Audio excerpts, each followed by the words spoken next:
जय भीम. नमो बुद्धाय. आजच्या आजच्या या वर्गामध्ये सर्व विद्यार्थ्यांचं सहर्ष स्वागत आहे. तर आजच्या या वर्गामध्ये आपण दोन शिलालेख अभ्यासणार आहोत. तर त्यापैकी हा पहिला शिलालेख, धेनुकाकटा रोहमितेन सुलपेतुकस आगिलस अथाय थबो कारितो. तर अशा प्रकारे हा शिलालेख आहे. तर आपण याचं देवनागरी लिपीमध्ये लिप्यांतर करून घेऊया.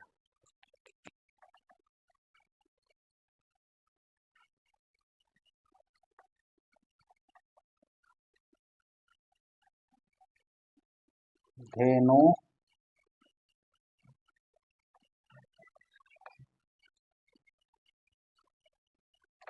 काकटा रोहमितेन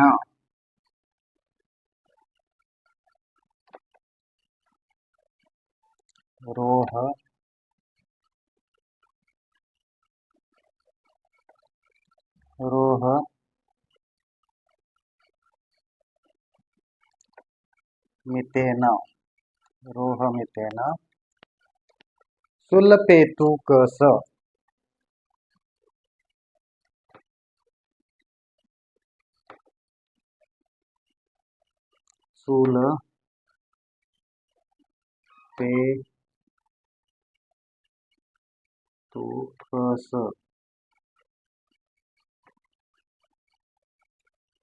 सुलपेतुकस आगिलस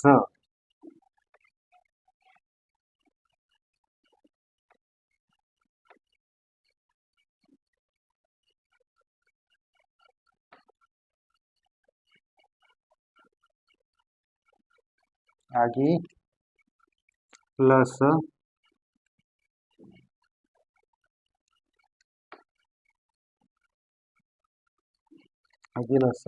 अथाय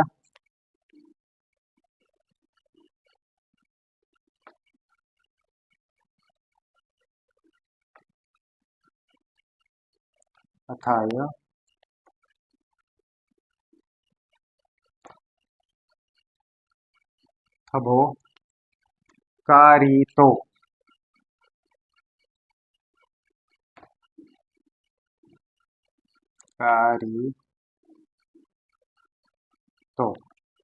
तर अशा प्रकारे आपण याचं देवनागरी लिपीमध्ये लिप्यांतर करून घेतलेलं आहे. तर हे शब्द कुठे संपतात ते आपण बघूया. धेनुकाकटा इथे शब्द संपला. रोहमितेन इथे शब्द संपला. सुलपेतुकस इथे शब्द संपला. आगिलस इथे शब्द संपला. अथाय इथे शब्द संपला. थबो इथे शब्द संपला आणि कारितो. तर अशा प्रकारे आपण शब्द कुठे संपतायत हे बघितलेलं आहे. तर आता या शब्दांचे मराठी अर्थ काय होतात ते बघूया आपण. धेनुकाकटा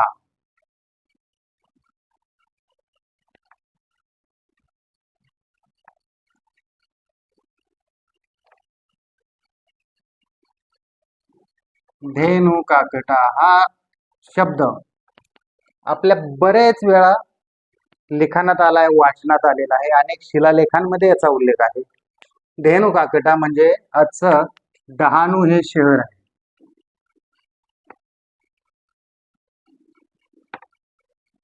डहाणू हे काय आहे? शहराचं नाव आहे.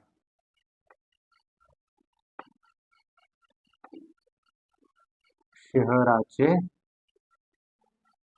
नाव. त्यानंतरचा शब्द आहे रोहमितेन.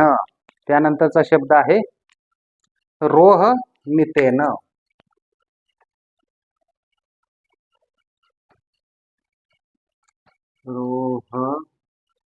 रोहमितेन रोहमितेन याचा अर्थ होतो रोहमित्र याचा अर्थ होतो रोह मित्र हे एका व्यक्तीचं नाव आहे.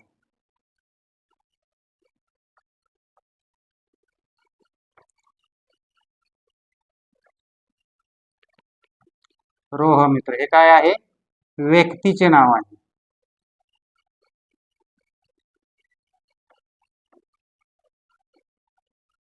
हे व्यक्तीचे नाव आहे. त्यानंतरचा शब्द आहे सुलपेतुकस.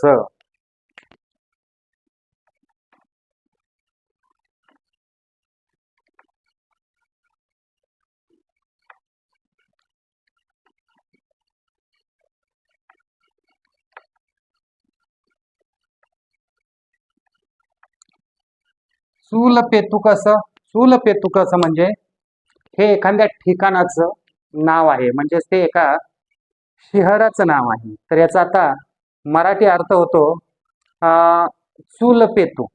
काय अर्थ होतो? चूलपेतू.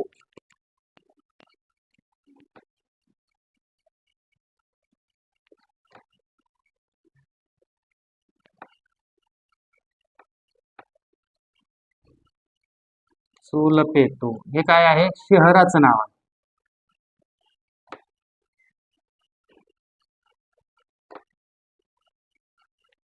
शहराचे नाव किंवा त्या ठिकाणाचं नाव आहे. ज्या ठिकाणाचा उल्लेख आहे ना, त्या ठिकाणाचं हे नाव आहे. त्यानंतर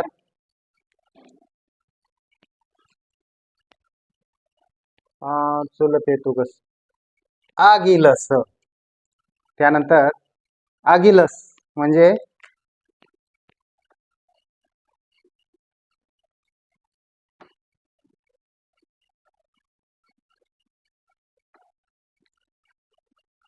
आगिलस म्हणजे आगिल हे व्यक्तीचं नाव आहे. आगिलस म्हणजे आगिल हे व्यक्तीचं नाव आहे.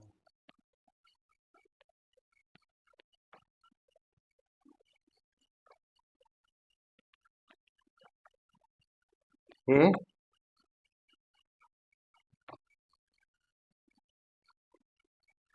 व्यक्तीचे नाव आहे. व्यक्तीचे नाव. त्यानंतरचा शब्द काय आहे? अथाय. त्यानंतरचा शब्द आहे अथाय.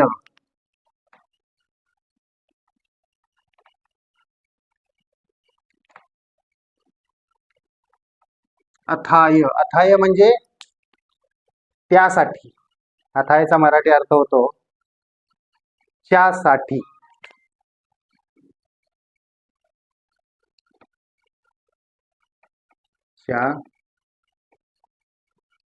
साठी किंवा च्या करिता. त्यानंतरचा शब्द आहे थबो. अनेक वेळा आपल्या वाचनात आलेला शब्द आहे थबो. थबो म्हणजे स्तंभ. स्तंभ.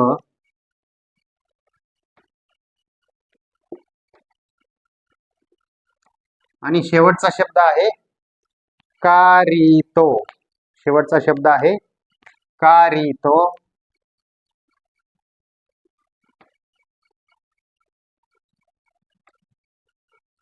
कारितो. तर आतापर्यंतच्या शिलालेखांमध्ये हा शब्द आपल्याला अभ्यासाला मिळालेला नाही. हा शब्द या शिलालेखामध्ये नवीनच आलेला आहे. आणि या कारितोचा अर्थ होतो तयार करणे. कारितोचा अर्थ होतो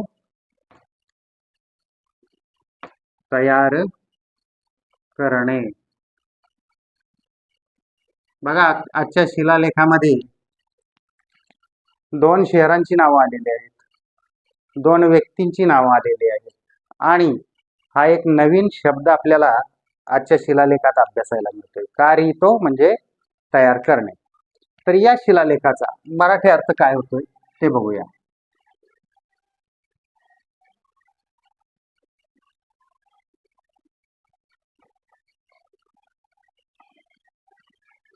मराठी अर्थ काय होईल? मराठी अर्थ तर या शिलालेखाचा मराठी अर्थ होईल डहाणू येथील रोह मित्र याने. डहाणू येथील रोहमित्र याने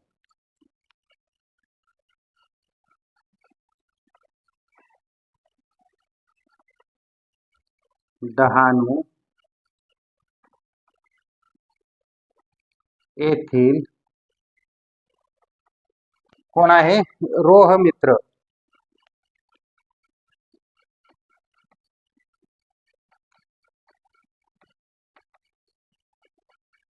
रोहमित्र याने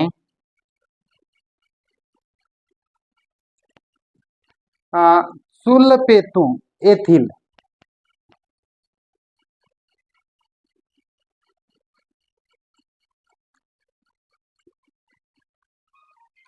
सुलपेतू येथील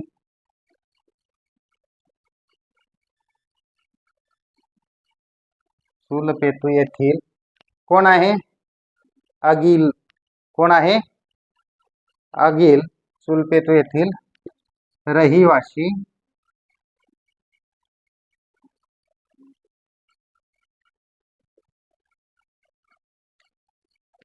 अगिल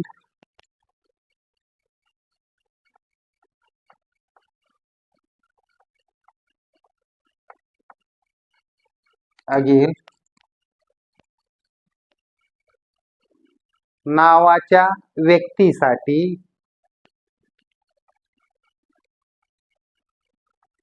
अगिल नावाच्या व्यक्तीसाठी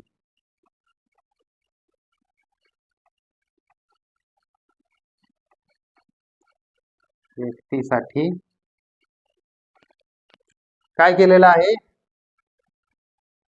स्तंभ काय केलंय स्तंभ म्हणजे हा स्तंभ तयार केला हा स्तंभ तयार केला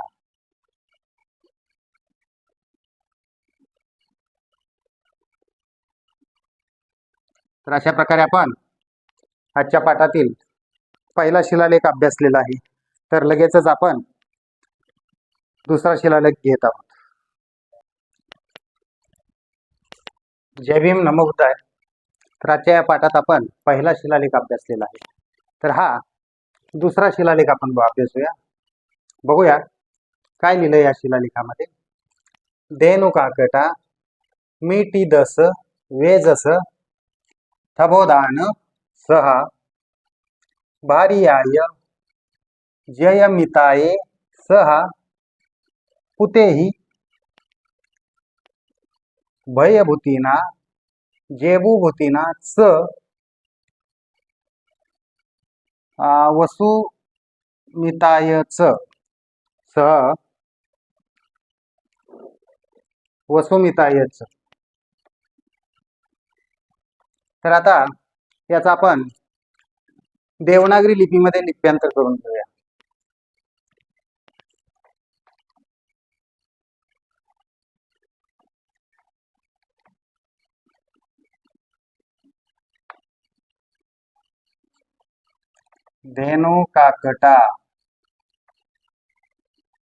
धेनुकाकटा मिठी दस धेनुकाकटा मिठी दस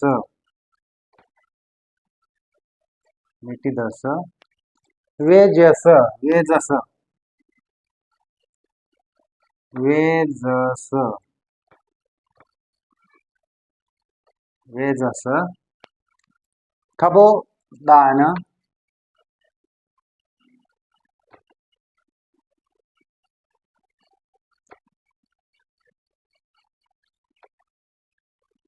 थबोदानम सहा सहा भारियाय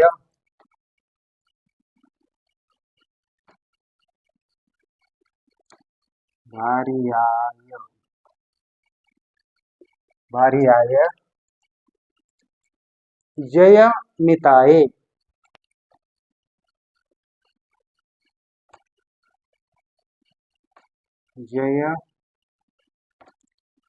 मिताये.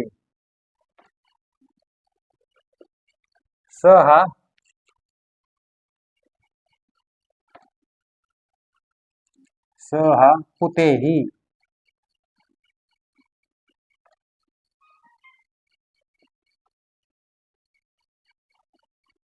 स हा पुतेही. भयभूतीना.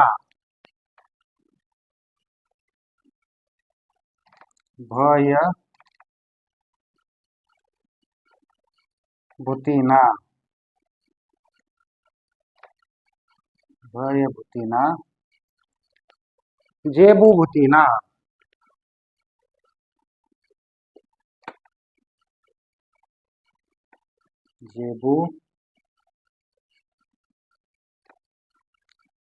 जेबूभूतीना. जेबूभूतीना. स वसुमिताय च.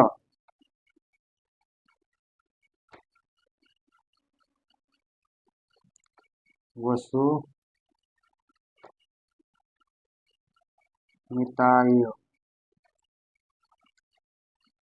स. तर अशा प्रकारे आपण देवनागरी लिपीमध्ये लिप्यांतर करून घेतलेलं आहे. तर हे शब्द कुठे संपतात ते बघूया आपण. धेनु काकटा. मिटी दस. वेजस. थबो. दाण. सहा भार्याय. जय मिताये. सहा पुतेही. भयभूतीना. जेबूभूतीना. च वसुमिताय. तर अशा प्रकारे आपण शब्द कुठे संपतात ते पाहिलेलं आहे. आता ह्या शब्दांचे अर्थ काय होतात ते आपण अभ्यासूया.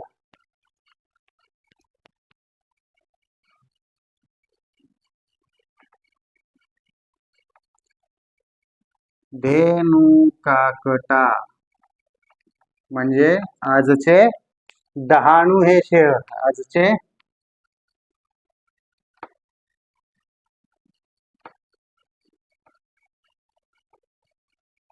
त्यानंतरचा शब्द आहे मिटी दस. त्यानंतरचा शब्द आहे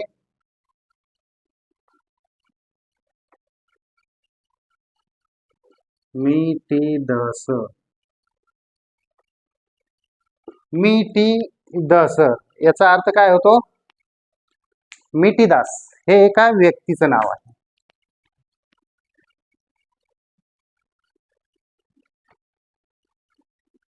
मिटीदास हे काय आहे. व्यक्तीचे नाव आहे का.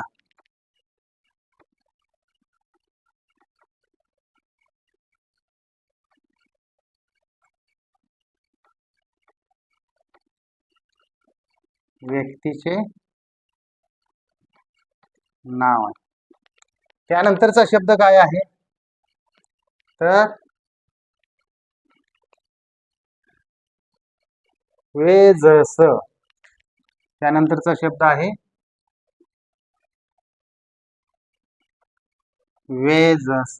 वेजसचा अर्थ काय होतो तर वेजस म्हणजे वैद्य, हकीम किंवा आज आपण ज्यांना डॉक्टर बोलतो ना तसा त्या कालखंडामध्ये वैद्य असा ह्याचा अर्थ होतो.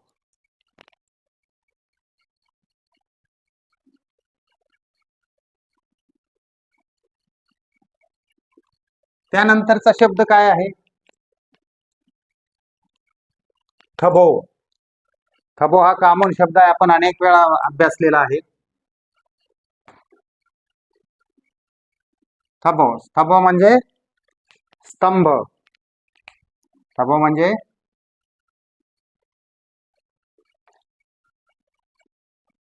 स्तंभ. त्यानंतरचा शब्द आहे थबो दान. दान. दान म्हणजे धम्मदान. दान म्हणजे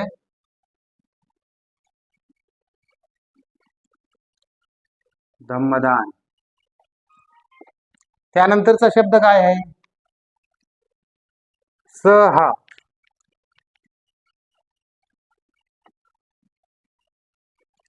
सहा म्हणजे सोबत.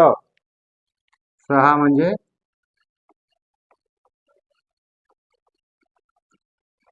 सोबत. त्यानंतरचा शब्द काय आहे? भार्याय.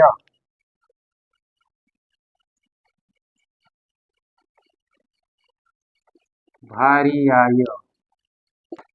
भार्याय म्हणजे पत्नी किंवा बायको. भार्याय म्हणजे पत्नी हा नातेसंबंधातील शब्द आहे, लक्षात ठेवा, पुढे कामाला येईल. भार्याय म्हणजे पत्नी. जयमिताये. त्यानंतरचा शब्द आहे जयमिताये.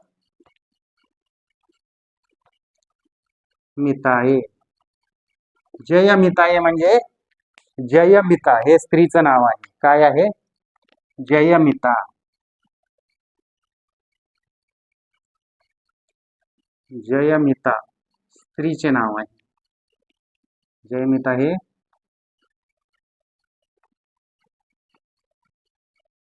एका स्त्रीचे नाव आहे. त्यानंतरचा शब्द आहे सहा. त्यानंतरचा शब्द आहे सहा. सहा म्हणजे सोबत.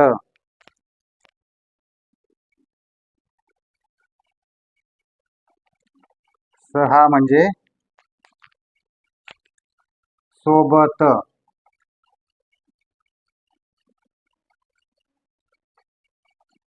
सोबत. त्यानंतरचा शब्द काय आहे? पुतेही. त्यानंतर काचा शब्द आहे पुतेही.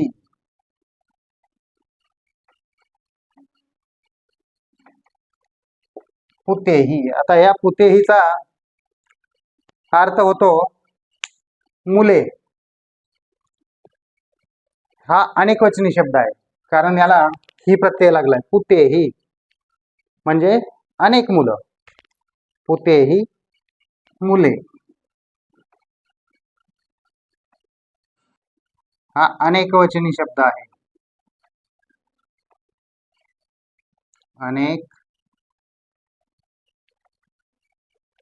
वचनी. अनेक वचनी मुले. भयभूतीना.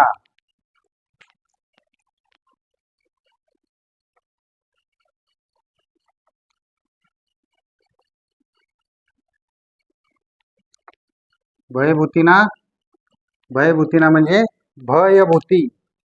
भयभूतीना म्हणजे भयभूती.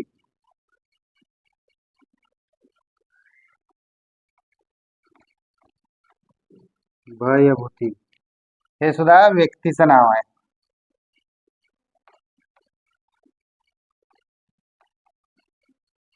हे व्यक्तीचे नाव आहे. त्यानंतरचा शब्द आहे जेबूभूतीना.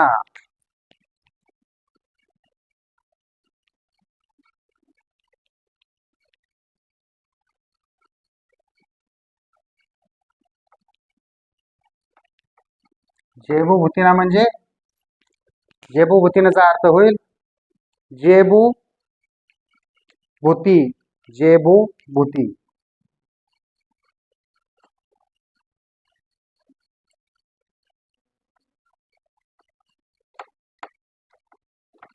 आणि त्यानंतरचा शब्द आहे जेबूभूती नंतर वसुमिताय.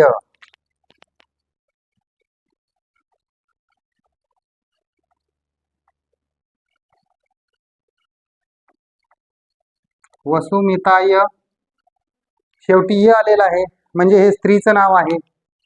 मग याचा अर्थ होईल वसुमित्रा.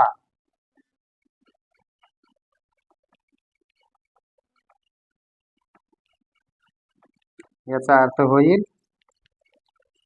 वसुमित्रा किंवा वसुमिता किंवा वसुमिता हे काय आहे? स्त्रीचं नाव आहे. हे सुद्धा एका स्त्रीचे नाव आहे. तर अशा प्रकारे आपण ह्या शब्दांचे आजचे मराठी अर्थ पाहिलेले आहेत. तर आपण या शिलालेखाचा मराठी अर्थ काय होतोय बघूया.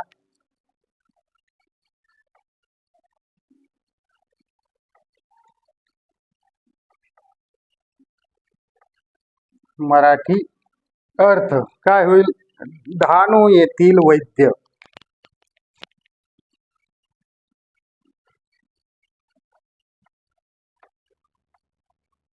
डहाणू येथील वैद्य. वैद्य कोण आहे? मिठीदस. कोण आहे? मिठीदस.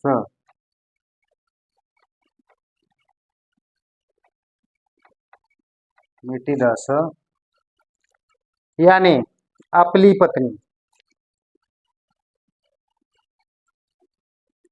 याने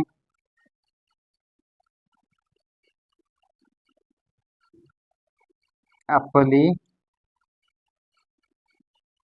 पत्नी. याने आपली पत्नी कोण आहे? जयमिता. य म्हणजे जयमिता.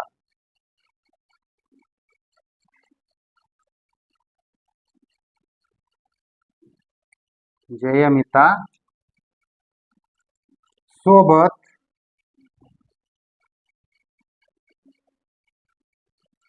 जयमिता सोबत मुले काय आहे? पुतेही म्हणजे मुले.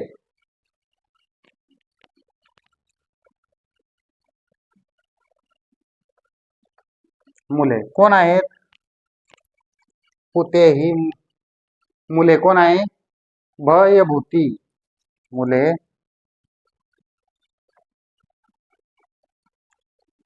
भयभूती. त्यानंतर जेबूभूती.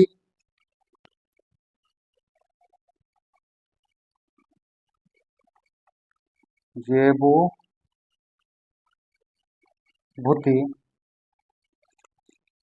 आणि मुलगी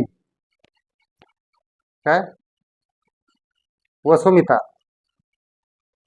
आणि किंवा व घेवा जयभूती व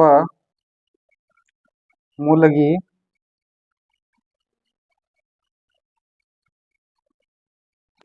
कोण आहे? वसुमिता. वसुमिता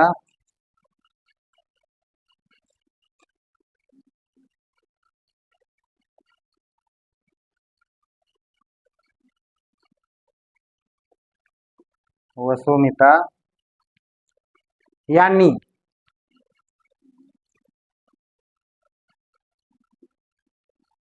यांनी काय केलेलं आहे? हा स्तंभ दिलेला आहे. काय दिलंय? स्तंभदान. तर यांनी काय दिलेलं आहे? या स्तंभाचं धम्मदान दिलेलं आहे. यांनी या स्तंभाचे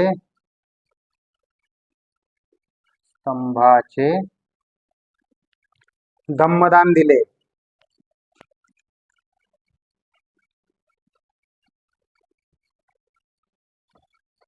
धम्मदान दिले. तर अशा प्रकारे आजच्या पाठातील हा दुसरा शिलालेख आपण अभ्यासलेला आहे. थोडासा मोठा होता शिलालेख, पण आपण तो अभ्यासलेला आहे. तर आजच्या पाठातील दोन्ही शिलालेख अभ्यासून समाप्त झाले. तर आजचा पाठ इथेच समाप्त होत आहे. जय भीम. नमो बुद्धाय.